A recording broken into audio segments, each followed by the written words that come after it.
Let's make a fence in Blender.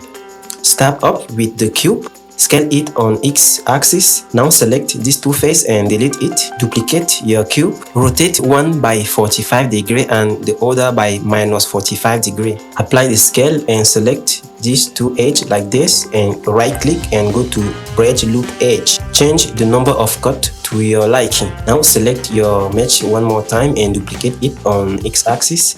Again, select the edge like this, right click and go to bridge edge loop. Change the number of cut to your liking. Now select your entire object, duplicate it and rotate it by 90 degrees. Do exactly the same thing like previously. To close this one, select your cube and duplicate it on X-axis. Press Shift R to repeat the last action. Again, select all of your object, duplicate it on Z-axis. Now press Shift R to repeat the last action.